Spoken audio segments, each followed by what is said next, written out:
두 번째 강의는 지난 시간에 이어서 하느님 나라에 관한 것입니다.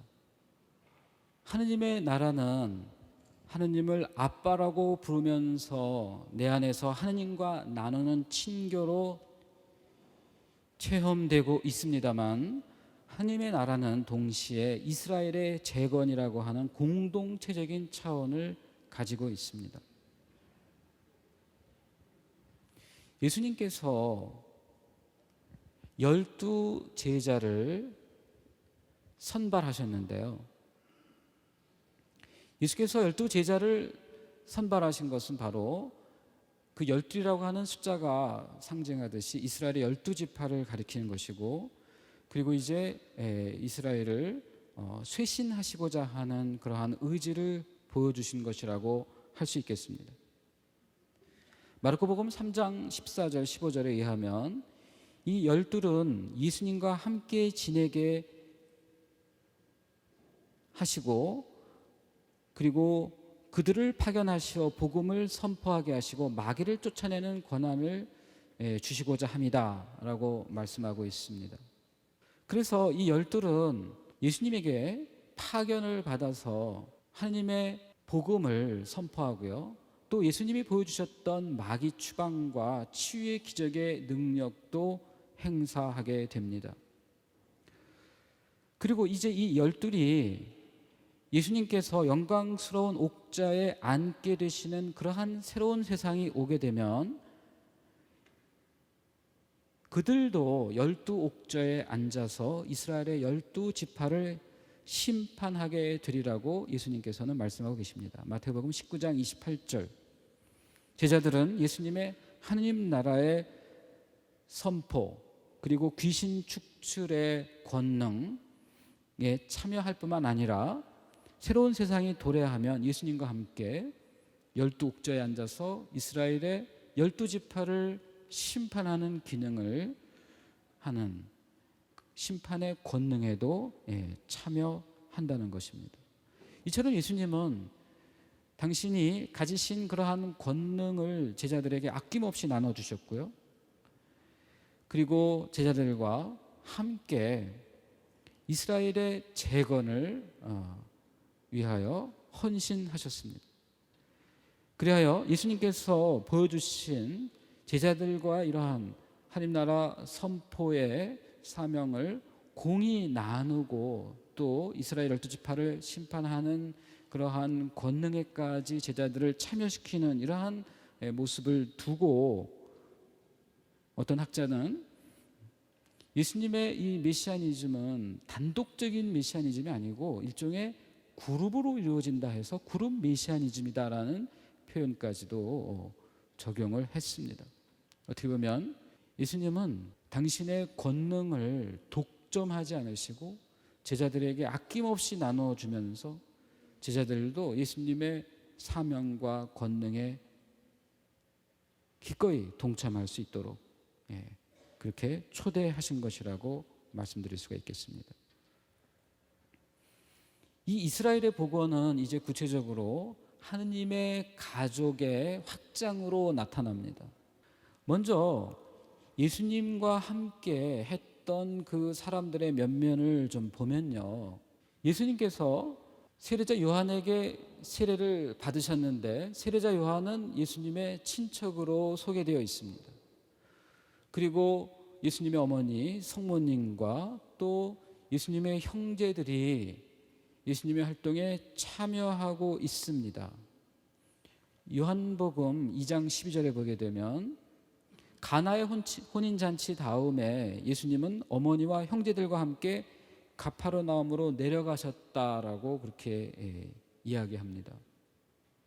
그래서 예수님의 형제들은 예수님의 활동에 참여한 것이라고 보여지는 그러한 대목들이 요한복음 7장 3절, 요한복음 7장 10절 등에 나타납니다.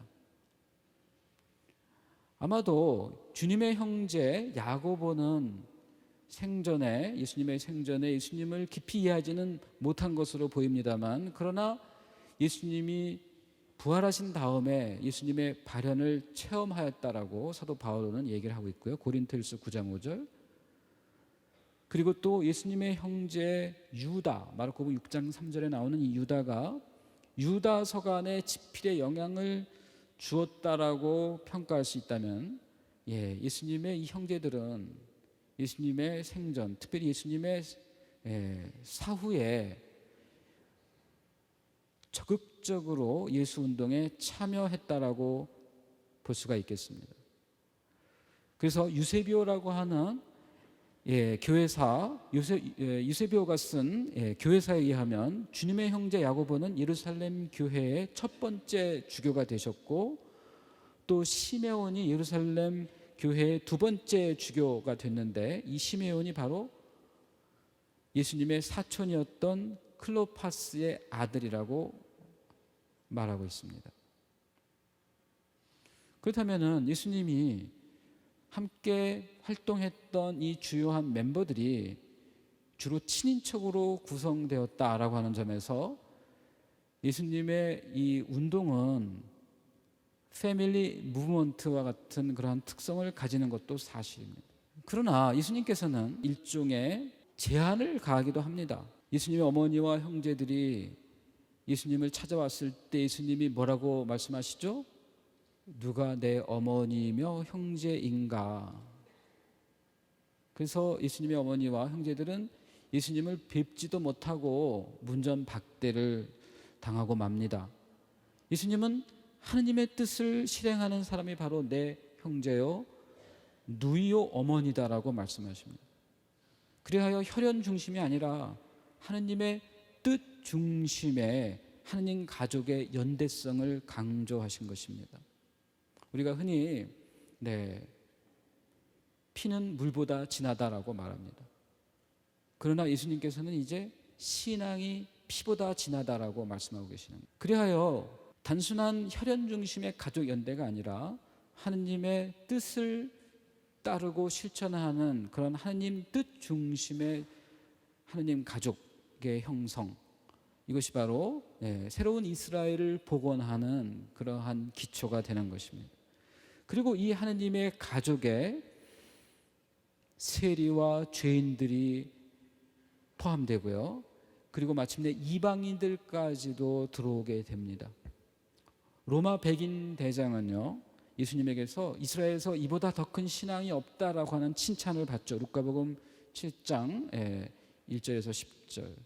그리고 시리아 페니키아 여자의 믿음을 예수님께서 또 높이 평가하셨습니다. 그리고 예수님께서는 종말의 하느님 나라 잔치에 아브라함과 이삭과 야곱과 모든 예언자가 함께하는 가운데 하느님 나라를 거부한 유다인들은 밖으로 쫓겨나고 동쪽과 서쪽, 북쪽과 남쪽에서 온 사람들, 곧 이방인들이 와서 그 나라의 잔치에 참여할 것이라고 루카복음 13장 28절에서 말씀하고 계십니다. 이처럼 이스라엘의 종말론적인 복원은 유다 민족이라고 하는 그런 혈연 중심이 아니라 하느님의 뜻을 실천하는 신앙 중심으로 이루어지게 될 것입니다. 그리고 예수님을 추종하는 그룹 안에는 군중이 있습니다. 예수님께서 보여주신 그러한 하나님 나라의 선포와 또 치유와 구마 행위가 많은 군중을 예수님께 모아드리게 했습니다. 그래서 이 군중을 가리키는 이 그리스어가 바로 오클로스가 되는데요, 그야말로 불특정 다수의 무리를 가리키는 단어입니다. 예수님의 빵의 기적을 체험한 군중들은 예수님을 왕으로 모시려고 했고요, 예수님은 이를 피하여 산으로 가셨다는 이야기가 요한복음 6장 15절에 전해지고 있는데, 이 이야기는 예수님께서 이미 생전에 일부 군중들에게 메시아로 간주되기 시작하였음을 보여주는 사례가 될 것입니다. 또 예수님께서 나귀를 타시고 예루살렘에 입성하셨을 때에 많은 사람들이 그분을 다윗의 나라를 재건시키실 메시아로 환영했다라고 하는 이 에피소드도 예수님에 대한 메시아적인 기대가 있었음을 또한 보여주고 있습니다. 이와 같은 군중들이 예수님께 가졌던 그러한 메시아적인 기대, 또 예수님께서 군중들을 끌어모으시는 당신의 그러한 탁월한 매력, 이런 것들이 이제 나중에 예수님께서 십자가형을 선고받게 되는 중요한 이유가 되는 것입니다. 이제 우리는 예수님과 율법과의 관계에 대해서 살펴보고자 합니다. 복음서에서 예수님은 흔히 율법과 갈등을 일으키시는 분으로 묘사되어서 어쩌면 예수님은 율법을 폐지하러 오신 분이 아니냐라는 그런 의문이 들기도 합니다. 그러나 마테오 복음서는요, 내가 율법이나 예언서들을 폐지하러 온 것이 아니라 오히려 완성하러 왔다라는 예수님의 말씀을 전함으로써 예수님의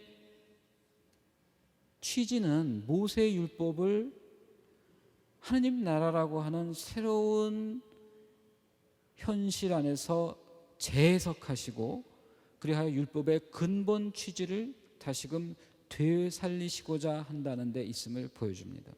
우리는 그 마태복음의 5장 21절에서 48절에 그 6개의 대당 명제에서 나타나듯이 너희는 이렇게 말하는 것을 들었다, 그러나 나는 이렇게 말한다. 이것을 우리는 대당 명제라고 이제 표현하고 있는데요. 예수님께서는 살인하지 말라는 이야기를 들었다, 그러나 나는 너에게 말한다.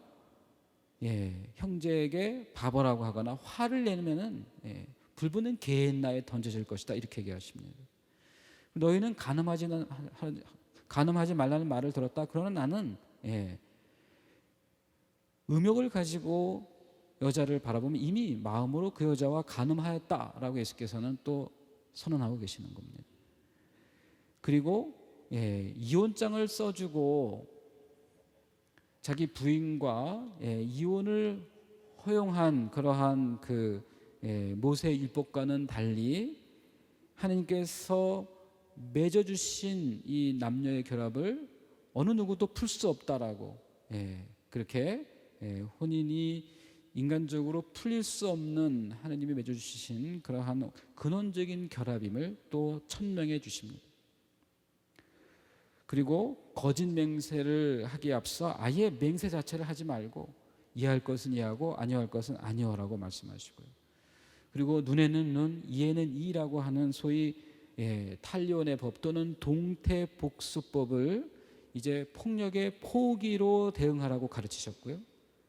그리하여 원수를 미워하고 이웃을 사랑하라는 말 대신에 내 원수를 사랑하라라고 하는 그런 말씀으로 이 6개의 대당 명제를 우리에게 선언하셨습니다.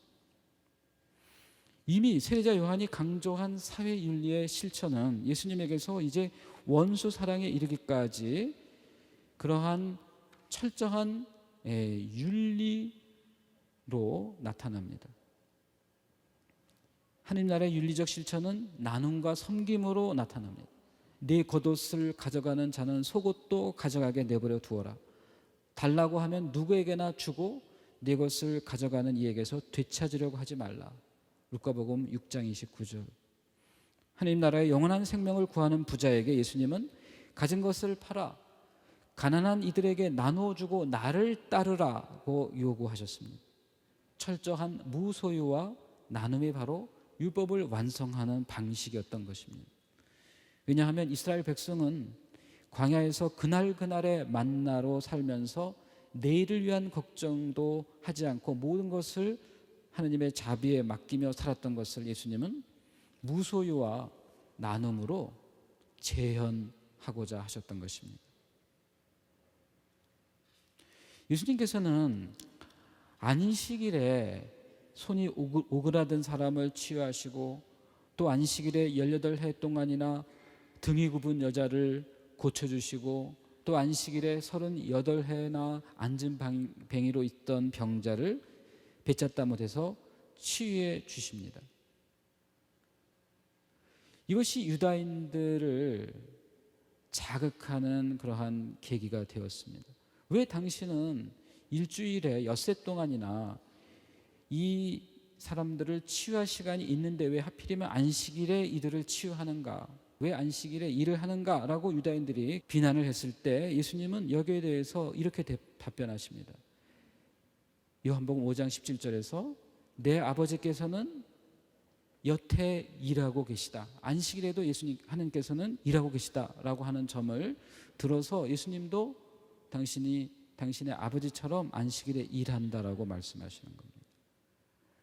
그러니까 안식일에 하느님이 아무것도 안 하는 것이 아니라 오히려 당신이 창조하신 이 질서를 보존하시고 왜곡된 것을 바로잡아 주시고 그리고 쇄신시켜 주신다라고 하는 것, 이것이 바로 하느님이 안식일에 일하시는 방식이라고 예수님은 설명하시는 거예요. 예수님은 병자를 안식일에 고쳐주심으로써 하느님이 보시기에 좋은 삶을 누리는 것이야말로 하느님의 창조 질서를 회복하는 것이고, 또 그것이야말로 하느님의 나라가 지상에서 이루어지고 있는 표지임을 말씀해 주시는 것입니다. 그리고 또한 예수님께서는 몸을 씻고 음식을 가려 먹는 이러한 정결법에 대해서도 이것을 철저하게 윤리적으로 재해석하십니다. 사람 밖에서 몸 안으로 들어가 그를 더럽힐 수 있는 것은 하나도 없다. 오히려 사람에게서 나오는 것이 그를 더럽힌다라고 말씀하십니다. 예수님께서는 유다인들이 정함과 부정의 기준으로 율법을 이해하고 준수하는 그러한 외적인 방식을 비판하셨습니다만, 또 한편으로는 유다인들의 전통을 소중하게 생각하시기도 하셨습니다. 예수님은 파스카 축제를 맞아서 예루살렘 순례를 3번이나 하셨고요. 그 다음에 나병 환자를 치유한 다음에는 사제에게 보이고 모세가 명한 대로 제물을 바치라고 요구하시기도 하고요. 또 당신 친히 옷자락에 술을 다루셔서 주님의 계명을 기억하라고 하는 민수기 15장 37절에서 39절의 말씀을 친히 실천하셨습니다. 물론 예수님은 바리사이들이 성국갑을 길게 만들고 옷자락에 술을 길게 내리는 형식주의와 실천 없는 위선은 비판하셨지만, 그러나 11조를 무시하지 말라고 또 말씀하시기도 하셨습니다. 율법학자들과 바리사이들이 모세의 자리에 앉아 말하는 것은 다 실행하고 지켜라라는 말씀까지도 하셨습니다. 그러므로 예수님께서 바리사이들을 비판하시고 또 그들을 때로 위선자라고 그렇게 비난하신 것은 그들의 일부 잘못된 율법주의적인 그러한 해석과 태도에 있는 것이지, 율법 자체에 대한 예수님의 거부는 결코 아닌 것이죠. 오히려 예수님은 다가오는 하느님 나라의 빛 안에서 하느님의 본래 뜻을 되살리고 그 뜻을 완성하시고자 율법을 재해석하시고 또 그에 따라 실천을 하셨던 것입니다. 그리고 이제 우리는 유다교의 2개의 기둥, 그것은 바로 율법과 성전이겠는데, 예수님과 성전과의 관계가 어떠했는지에 대해서 이제 살펴보고자 합니다. 예수님께서 예루살렘 성전에서 환전상의 상과 비둘기 장수의 상을 뒤엎은 이 사건은 성전이 강도의 소굴이 되었음을 개탄하시고 주님의 성전을 기도하는 집으로 만들고자 하심이었습니다. 사실 성전은요, 시리아의 왕 안티오쿠스 4세 치하에서 이미 대사제들이 돈으로 대사제직을 매수하는 사례에서부터 성전의 타락이 시작되었고, 또 대사제들은 로마 제국과 타협해서 기득권을 누리면서 참으로 백성들을 더 이상 참다운 진리와 구원으로 인도하고 있지 못하다고 하는 것을 예수님께서는 이 성전 정화 사건을 통해서 보여주고 계신 겁니다. 세례자 요한의 죄 용서를 위한 회개의 세례도 사실은 성전에 대한 통렬한 비판인 것입니다. 성전의 중요한 기능이 바로 사죄권인데요. 이미 세례자 요한의 세례가 이 죄 용서를 위한 것입니다. 예수님 또한 당신이 친히 중풍병자에게 네 죄는 용서받았다라고 그렇게 선포하셨습니다. 이와 같이 세례자 요한의 세례, 또 예수님께서 보여주신 이 그 사죄의 이 권한은 죄다 성전의 사죄권에 도전하는 그러한 행위였다고 볼 수 있겠고요. 그리고 마침내 이 성전 정화 사건은 성전 기능에 대한 통렬한 비판을 날린, 그리하여 성전 당국자들로서는 용납하기 어려운 도발이었다고 볼 수 있겠습니다. 그뿐만 아니라 예수님은 성전 파괴를 또 예언하십니다. 돌 위에 돌 하나도 남지 않을 만큼 성전이 그렇게 파괴될 것이다. 그리하여 성전 중심의 유다교의 종말을 예고하셨습니다. 무화과 나무가 말라 비틀어졌다는 그 에피소드는 성전이 그렇게 멸망하리라는 것을 암시하는 사건인 것입니다. 예수님은 포도원 소작인의 비유 말씀을 통해서 당신이 하느님의 아들이라고 하는 자의식을 보여줌과 동시에 당신이 비록 비극적인 죽음을 당하시겠지만 집 짓는 이들이 버린 돌, 그 돌이 모퉁이의 머릿돌이 되리라고 예언하셨습니다. 이로써 사람의 손으로 지은 성전을 허물고 사람의 손으로 짓지 않은 다른 성전을 사흘 안에 세우겠다라고 하는 이 고발자의 고소 내용이 이루어지게 되는 겁니다.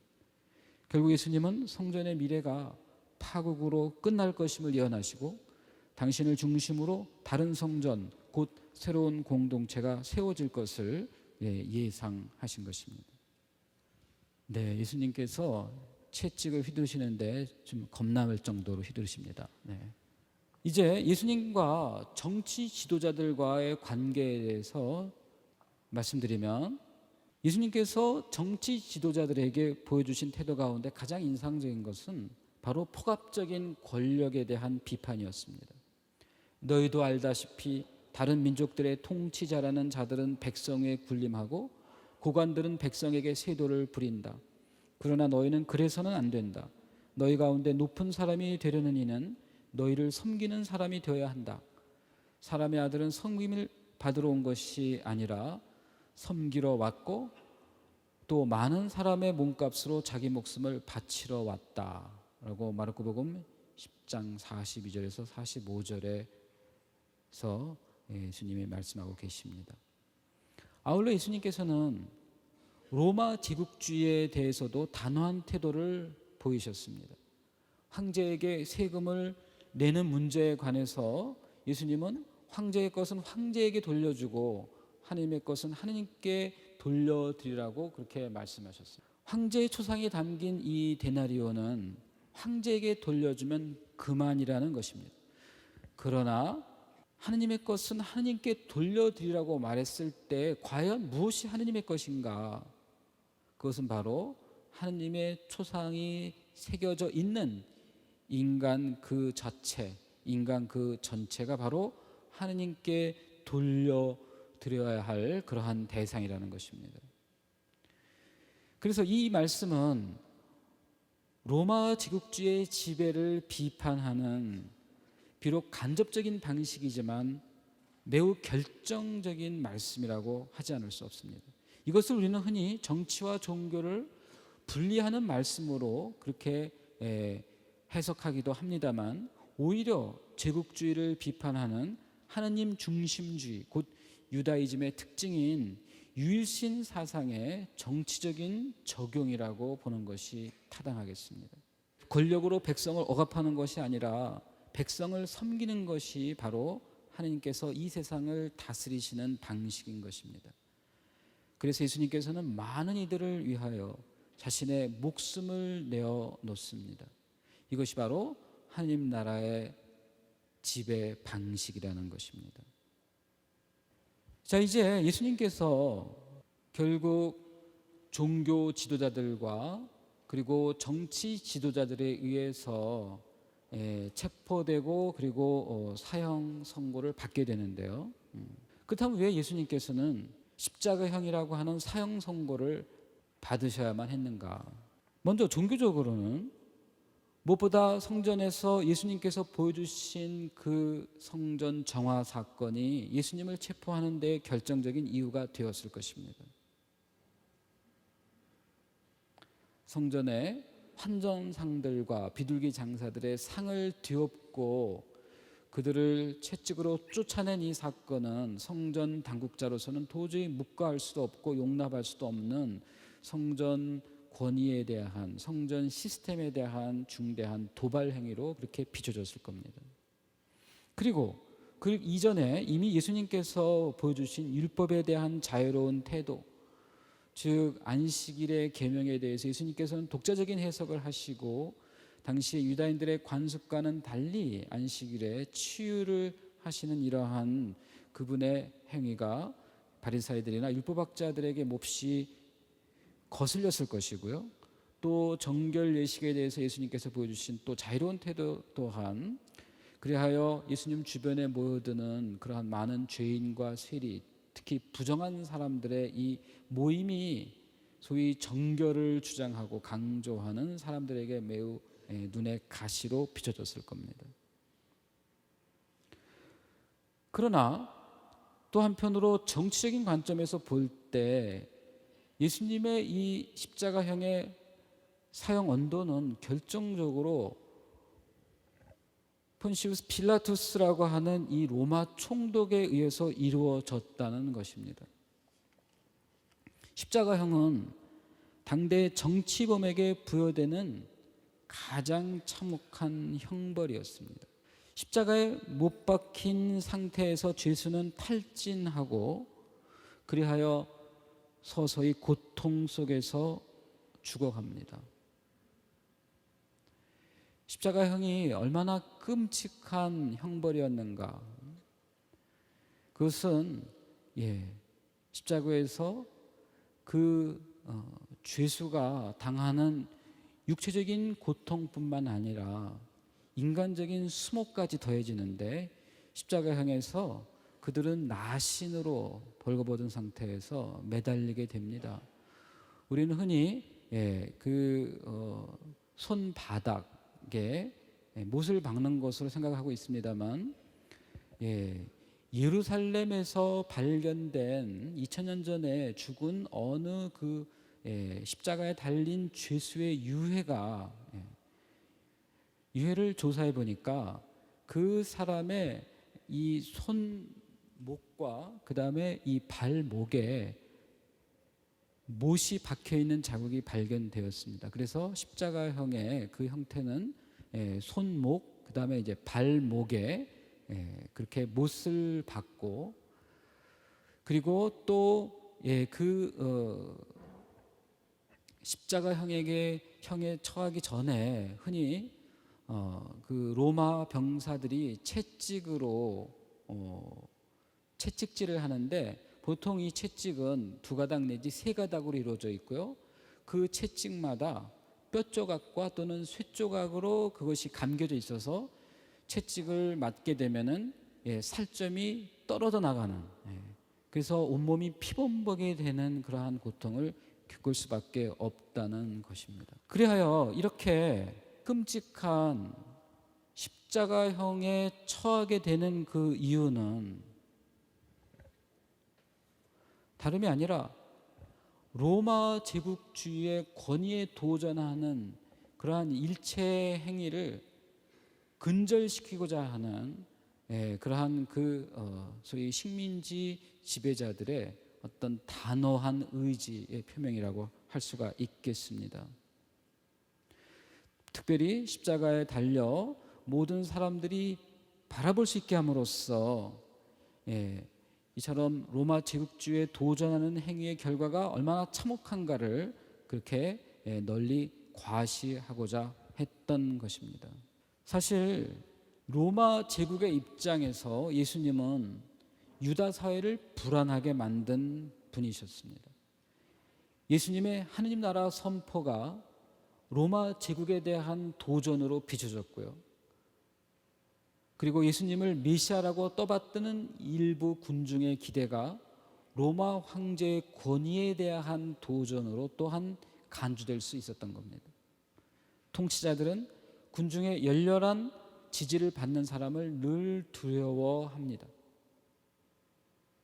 유다인 역사가 요세푸스는 유다인들이 세례자 요한의 설교를 듣고 사람들이 그 흥분에 절정에 달해서 모종의 폭동을 일으키지는 않을까 걱정하게 되었고, 그래서 헤롯 안티파스는 요한이 폭동에 불을 붙이기 전에 먼저 그를 제거하였다라고 그의 유다 고대사에서 쓰고 있습니다. 대중들에게 이 사람이 혹시 메시아가 아닐까라고 기대를 모았던 세례자 요한이 갈릴레아의 영주 헤롯 안티파스에게 참수형에 처해졌던 것처럼 군중들에게 메시아적인 기대를 받았던 예수님 역시 이번에는 로마 총독에 의해서 십자가형으로 죽임을 당한 것입니다. 그래서 우리는 흔히 예수님의 이 십자가 형과 그리고 예수님의 죽음을 너무 일방적으로 종교적인 측면에서 유다교의 종교 지도자들에 의해서 예수님의 사형이 결정되었다라고 그렇게 이해하는 경향이 있습니다만, 사실은 유다인들의 그러한 그 선동에 근거해서 로마 제국주의가, 그리고 로마 제국주의를 지금 대변해서 활동하고 있는 그 빌라도 총독이 결국 예수님을 십자가에 달려 죽게 한 것입니다. 그래서 예수님의 죽음은 상당히 그 정치적인 그런 의미가 있다고 볼 수가 있습니다. 그렇다면 과연 이제 예수님의 이 죽음으로 예수님의 운동이 끝나고 말았는가? 우리는 인류 역사에서 일어난 사건 중에 예수님의 부활 사건만큼이나 놀라운 반전을 일찍이 알지 못합니다. 예수님이 체포될 때 남자 제자들은 모두 도망했습니다. 그래서 그들은 갈릴레아에 귀향을 했고요. 그리고 예전의 어부 직업으로 돌아갔습니다. 그런데 마리아 막달레나를 위시해서 일부 여자들이 무덤을 방문했고, 그리고 그 무덤이 비어 있음을 발견하게 되었습니다. 그리고 몇몇 여자들에게 예수님께서 발현하심으로써 이제 그녀들은 예수님이 부활하셨다라고 하는 것을 이제 제자들에게 전하기에 이르렀습니다. 이를 못 믿어하던 남자 제자들도 마침내 예수님의 발현을 체험하게 되었는데, 그 순서는 먼저 베드로에게, 그리고 12사도에게, 500명의 형제들에게, 주님의 형제 야고보, 그리고 다른 모든 사도들, 마지막으로 칠삭둥이 같은 사도 바오로에게 나타났다고 하는 것입니다. 그리고 이 고린토 1서의 이 발현 명단에 여자들이 누락된 것은 당시의 여자들을 증인으로 인정하지 않았던 유다교의 그러한 관행 때문이었던 것입니다. 이처럼 역사 안에 부활이라고 하는 그러한 전대미문의 사건이 발생하였습니다. 유다인들에게 부활이라고 하는 것은 세상 종말에나 일어날 사건입니다. 그런데 역사의 한 복판에서 십자가에 달려 죽은 예수님이 어떻게 죽은 이들 가운데서 부활할 수가 있었는가? 여자들은 무덤이 비어 있다라고 말하고 있는데, 사실은 이 무덤이 비어 있다라고 하는 것이 예수님이 부활했다라고 하는 직접적인 증거는 결코 되지 못했습니다. 복음서 안에서도요, 마태복음 28장 13절에 의하면 경비병들이 예수님의 무덤을 단단히 지키고 있었습니다. 왜냐하면 혹시라도 제자들이 예수님의 시신을 훔쳐가서 예수님께서 부활했다라고 그렇게 거짓말을 만들어내지 않을까 해서 무덤을 굳건히 지키고 있었다라고 합니다. 그러니까 이것은 뒤집어 얘기하면 예수님이 부활하셨고 무덤이 비어 있었다라고 하는 이 초대교회 선포에 대해서 일부 유다인들은요 어떻게 해석을 했는가 하면 제자들이 예수님의 시신을 훔쳐다가 예수님이 부활했다라고 그렇게 사기극을 벌이고 있는 것이다, 이렇게 이해를 했던 것입니다. 아니면 또 요한복음 20장 15절에 나오는 것처럼 마리아 막달레네가 예수님의 빈 무덤을 발견한 다음에 다시금 무덤을 찾아갑니다. 그때에 예수님께서 마리아 막달레네에게 나타나셨는데 그녀는 그분이 예수님인지를 미처 모르고 동산지기로 간주했죠. 그래서 간절한 마음으로 그에게 묻습니다. 우리 예수님의 시신을 누가 다른 곳으로 옮겨놓은 것 같다고. 그래서 그곳을 알려주면 내가 가서 예수님의 시신을 그렇게 찾아보겠노라고 얘기를 합니다. 그러니까 예수님의 시신이 다른 무덤으로 옮겨졌다라고 그렇게 생각하기도 했다는 겁니다. 그래서 우리가 굳이 표현을 한다면 이 마테오의 경우는 누군가가 시신을 훔쳐갔다고 해서 시체 절도설, 또 요한복음에서는 시신을 옮겼다고 해서 시체 이장설, 이런 것들이 당대에도 이미 존재했다는 것을 알려주는 것이죠. 따라서 예수님이 부활했다고 하는 것은 무덤이 비었다는 사실만으로는 충분히 입증되지 않고요.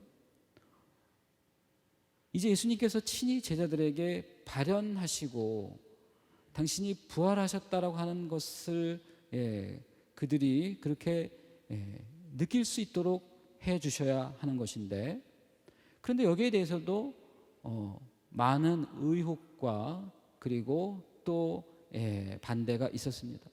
예수님의 발현 체험이라고 하는 것은 사실 어떻게 보면 절망한 제자들이 만들어낸 환상은 아니었을까? 무참하게 십자가에 달려 돌아가신 스승님에 대한 그리움이 빚어낸 그런 환상은 아니었을까? 예수님의 부활을 인정하지 못하는 사람들은 제자들의 발현 체험을 심리적인 관점에서 보고 이것을 단지 인간의 마음이 만들어낸 그런 하나의 심리 현상으로 그렇게 축소시켜 보고자 시도도 하였습니다. 그러나 이러한 심리적인 이해는 스승을 버리고 도주하고 절망에 빠진 제자들이 갑자기 그들이 한데 모여서 예수님께서는 부활하시고 우리 가운데 살아계시다라고 그렇게 세상을 향해 드높이 외칠 수 있었던 그런 놀라운 반전을 설명할 길이 없습니다.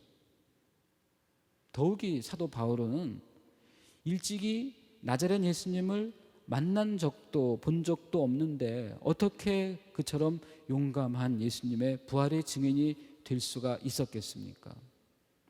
저는 고 김대중 토마스님께서 쓰신 옥중서간의 일부를 인용하고자 합니다. 사형 선고를 받고 김대중은 사후 세계를 많이 생각했다라고 쓰고 있습니다. 그리고 하느님을 찾았습니다. 내가 죽은 후 하느님이 없다면 이는 얼마나 허망한 것인가? 내가 지금까지 살아온 것들은 무엇이란 말인가? 태어나서 나름대로 최선을 다해 살았는데 그런 것들이 바람에 티끌이 날리듯 사라진다면, 이에 대한 해답은 바로 예수 그리스도였습니다. 예수님이 하느님의 아들이라면 하느님은 존재하는 것이었습니다. 예수님이 하느님의 아들임을 증거하는 것이 바로 부활이었다는 것입니다. 김대중 토마스 형제님은 그러한 믿음을 바로 아내에게 편지로 썼습니다. 예수님의 부활을 믿을 수 있다면 하느님의 존재, 죄의 구속, 성신의 인도하심, 언제나 돌보시는 하느님의 사랑, 그리고 천국 영복의 소망 등 이 모든 것을 믿을 수 있다라고 생각하게 되었습니다. 예수님의 부활은 신앙의 신비이기도 하지만 역사적 사실로서도 근거가 상당히 객관적이라고 생각합니다. 예수님의 순환 때 그분을 버리고 자기만 살기 위해서 도망쳤던 사도들이 그분이 그렇게도 비참하고 무력하게 돌아가신 후에 새삼스럽게 목숨을 건 신앙을 가지고 온갖 고난과 죽음을 감수하면서 복음 전달에 헌신할 수 있었던 것은 부활하신 예수의 체험 없이는 불가능한 일입니다. 더구나 예수 생존 시는 대면조차 없었으며 그 돌아가신 후에는 열정과 사명감을 가지고 그리스도 교도를 박해한 사도 바오로의 회심과 그의 초인적이며 결사적인 포교 활동, 그리고 마침내 겪은 순교는 그가 체험한 부활하신 예수 없이는 설명할 길이 없다고 생각됩니다. 예수님의 부활은 새로운 시작을 가져왔습니다. 진정한 의미로 예수님의 하나님 나라 운동이 이제 활활 타오르게 된 것입니다. 예수님의 부활은 예수님의 하나님 나라 선포가 옳았으며 예수님의 섬김의 삶이 최종적인 승리를 가져다주고 이제 나자렛 예수님의 역사가 제자들을 통하여 새롭게 지속된다는 것을 의미하는 것이었습니다. 그래서 이제 베드로 사도는 오순절에 하나님께서는 여러분이 십자가에 못 박은 이 예수님을 주님과 메시아로 삼으셨다라고 그렇게 설교하였습니다. 이 부활 사건이야말로 그리스도 신앙의 핵심이요 그리스도 신앙의 본질이 됩니다. 제가 신약 성경을 전반적으로 살펴보는 이 대장정을 시작하면서 이 나자렛 예수님의 역사를 살펴보고 또 그 마지막에 부활 이야기로 이렇게 결론을 내는 것은요, 바로 부활이야말로 그리스도 신앙의 중심, 그리스도 신앙의 근거이기 때문인 것입니다. 이제 앞으로 전개되는 신약성서 각 권들의 이 고백은 바로 예수님을 우리 가운데 살아계신 분으로 만난 사람들의 이야기, 그 사람들의 증언인 것입니다. 그들은 저마다 고유한 역사적인 상황, 공동체의 그 특성에 따라 예수님에 대한 표현과 또 예수님에 대한 소개를 저마다 달리합니다. 그러나 그들 모두에게 한결같이 예수님은 주님이요 그리고 그리스도로 고백되고 있습니다. 이제 우리는 다음 시간에 사도 바오로가 만난 예수 그리스도의 이야기를 나누어 보겠습니다. 감사합니다.